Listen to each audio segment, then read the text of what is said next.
Sly Stallone, Sylvester Stallone, Rocky. Rocky's story is this even, right? But Sly's is too. Sly's a good friend of mine. And when I first met him years ago, he was listening to my tapes and stuff, and he invited me over for dinner, and we started talking. And I said, I've heard your story from other people, but I really love to hear it from the horse's mouth. I don't know how much is mythology, urban myth, and how much is true.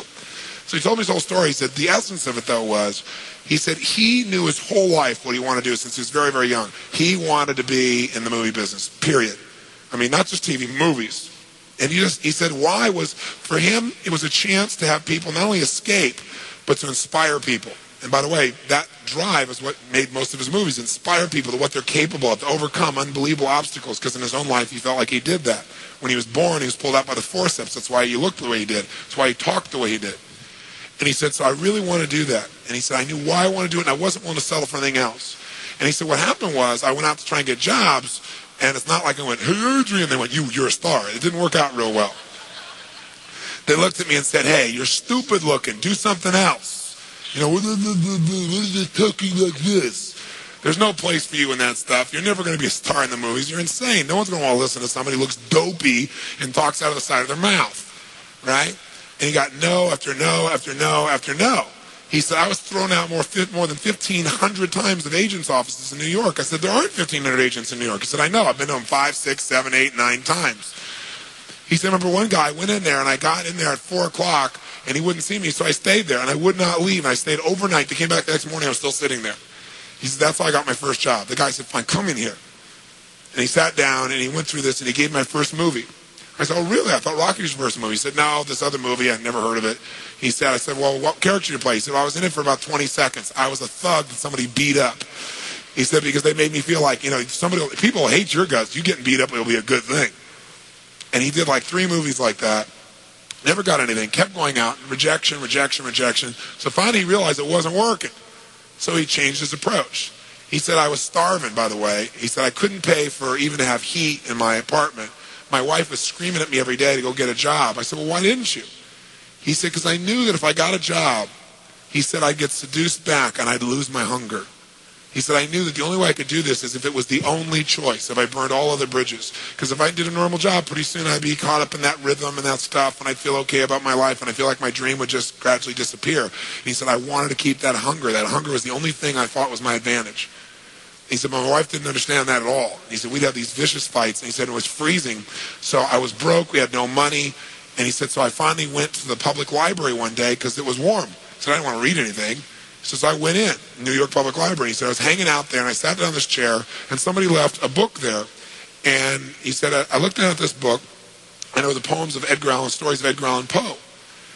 And he said, so I started reading it. He said, I got totally into Edgar Allan Poe. And he said, I know everything about it. He goes on for another 20 minutes telling me about Edgar Allan Poe. He knows everything, how he died, what it was about, what really happened. And I said, well, what did Poe do for you? He said, Poe got me out of myself. He got me to think about how I could touch other people and not worry about myself so much. And he said, it made me decide to become a writer. I said, just imagine Rocky the writer, right? And he said, so I tried to write a bunch of screenplays. Nothing worked. I was totally broke. He said, I didn't even have $50. And he said, and finally, he said, I sold a script. And it was called Paradise Alley. He said, it's a movie I made many years later, but I sold it. And he said, I sold it for $100. He said, but $100 was a ton of money, man. I was so thrilled. I thought, I'm on my way. But it never led to anything. And he said, so finally, he said, I kept going and going and going. He said, finally, we were so broke. He said, I hawked my wife's jewelry. He said, Tony, there's some things in life you should never do. He said, that was basically the end of our relationship. She hated my guts so much. He said, now we were so broke, we had nothing, no food, no money. And he said, the one thing I loved most in the world was my dog. He said, I love my dog because he gave me unconditional love, unlike my wife. And he said, so what happened was, though, we were so broke that to survive, I couldn't even feed my dog. So I went to a liquor store. He said, it was the lowest day of my life. And I stood outside the liquor store trying to sell my dog to strangers. He said, I tried to sell my dog for $50. And he said, finally this one guy negotiated with me and bought my dog for me, my best friend on earth, for $25. He said, I walked away from there and I cried. He said, it was the worst thing that ever happened in my life. He said, 2 weeks later, I'm watching a fight between Muhammad Ali and Wepner, this white guy that's getting bludgeoned but just keeps on coming. And he said, I got an idea. He said, as soon as the fight ended, I started writing. He said, I wrote for 20 straight hours. I did not sleep. I wrote the entire movie in 20 hours straight. Right then. Saw the fight, wrote the movie. Whole thing, done. He said, I was shaking at the end. I was so excited. He said, I really knew, man. I knew what I wanted. I knew why I wanted it. He said, just like you teach that formula. He said, but I said, man, I took the action. Now it's time to deliver. And so he said, I went out and started trying to sell it to agents. And they all would read it, and they'd say, this is predictable. This is stupid. This is sappy. He said, I wrote down all the things they said, and I read them the night of the Oscars when we won. Right? He said, it was really good, right? The greatest revenge is massive success. And he said, so what happened was, he said, I kept going, trying to sell it, nobody going, I'm broke, I'm starving.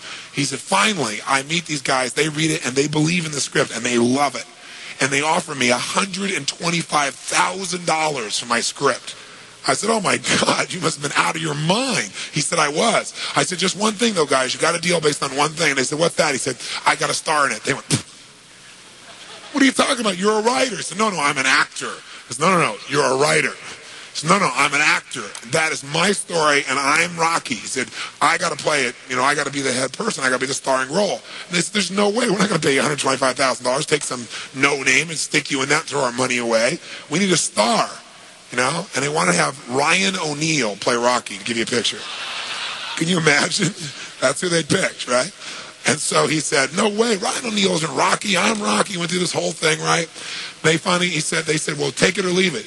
He said, I left the room. I said, if that's what you believe, you don't get my script. And he left. Here's a man with no money, none, totally broke, offered $125,000 more money than he'd seen in his lifetime. And he walked away because he knew his real what? Knew his real what? And why he wanted it. He was committed to it. So he said they called him a few weeks later, and they came and brought him back, and they offered him $250,000 not to star in his own movie. He turned it down, $250,000. They came back, their final offer was $325,000. They wanted this thing. He said, not without me, and they said no. They finally compromised, and they gave him $35,000 and points in the movie, because they said, if this is going to happen, then you're going to take the risk with us. And the bottom line is, we don't think it'll work, but at least we won't spend a bunch of money on you. And then they only spent $1 million to make Rocky, and it grossed $200 million at the time. Right? It was done pretty well. But what's interesting about this is, I said, what'd you do? Even $35,000, it's not $250,000. That's a lot of money when you don't have $25. I said, what's the first thing you did? I figured you went out and partied or something. He said, I went to that liquor store for 3 straight days and hoped that the man who had my dog frequented the store. He said, because I want to buy back my dog. I thought that was so cool, right? That was really cool.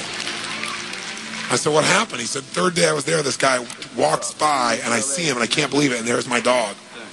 And I looked at him, and I said, sir, remember me? And he said, it had been about a month and a half by the time this had all come about. And he said, remember me? I'm the guy that sold you the dog. I goes, yeah, I love the dog. He said, look, I was so broke, I was starving. He's my best friend. I'm sure you love him too, but I got to have him black. Please, I beg of you. He said, I'll pay you $100 for the dog. I know you paid me $25, I'll give you $100. And the man said, absolutely not, no way. It's my dog now, you can't buy him back, right? And Sly said, Tony, he said, know your outcome? I said, yeah. He said, I knew it. And he said, I kept changing my approach, so I went $500 for the dog. The guy said, absolutely no way. He said, $1,000 for my dog. The guy said, no amount of money on earth is ever going to get this dog for you. I said, what'd you do? He said, I knew my outcome, right? Because he listened to these tapes, kept to him. He said, I decided to take massive action.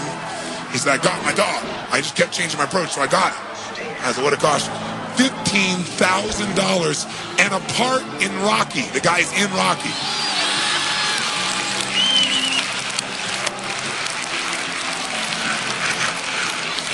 You know that dog in Rocky, Butt Kiss? That's Sly's real dog, right? That's the dog. He bought him back. So he put his dog in the movie, and he put the guy in the movie and paid $15,000 while he had $35,000. Isn't that pretty cool? Pretty awesome.